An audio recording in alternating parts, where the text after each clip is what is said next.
Remember how I said in my Dr. No review of how it didn't feel like the quintessential Bond yet? While my feelings towards From Russia with Love are similar, this film is still a major step forward.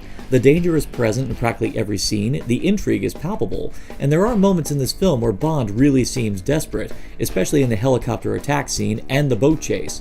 In this film, you really start to see Bond as a resourceful agent as he plots and maneuvers his way through hostile territory in order to acquire his asset.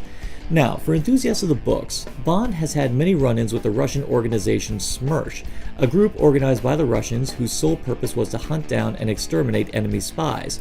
The name was a diminutive of the phrase Schmier Spionum, roughly translated means death to spies. However, to avoid bogging the film down in politics, they decided to bring Spectre front and center, and thus began Bond's first real nemesis. It's in this film that we find out that Dr. No was just an errand boy, compared to the bigger threat, and to this film's credit, it does an amazing job establishing Spectre as a formidable threat. A lot of that credit can definitely go to Lotte Lenya as Rosa Klebb and Robert Shaw as Red Grant. These two are highly effective as villains due to their ruthless efficiency. Klebb is cold and methodical, and is the perfect operator to Grant, who is artful in his skill as he kills and ultimately manipulates Bond into thinking he's a fellow agent. This leads to an intense brawl in a train compartment. This fight is still one of the best hero-villain showdowns in all the Bond films. There's no emotion here, no feelings between the two. This is survival between two skilled killers, and it's one of the few fights where there's real tension that Bond may not come out of this alive.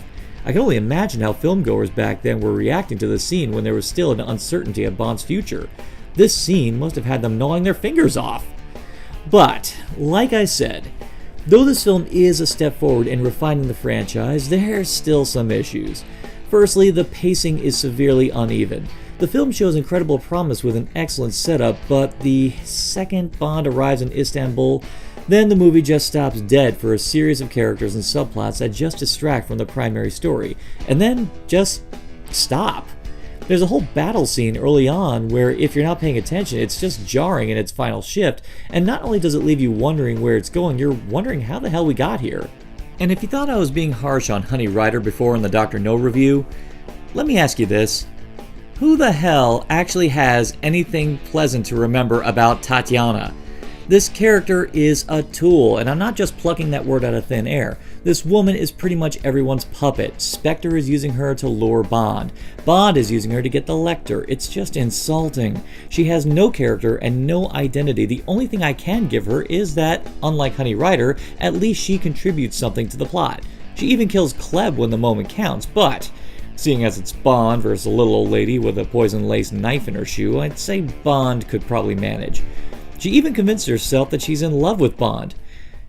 On a scary thought, I can only imagine what would have happened when Bond inevitably kicked her to the curb, which, let's face it, he did. The way she flipped out on that one scene on the train, my bet is that she probably stood outside his flat at night with a Pomeranian on a leash and staring blankly at his silhouette projected onto the curtains after he got spooked and closed them. Okay, that got a bit dark. So, while I still think that From Russia with Love is a few elements away from greatness, it's still a classic spy movie in many other respects, and I will definitely not hesitate to watch this one on future Bond binges.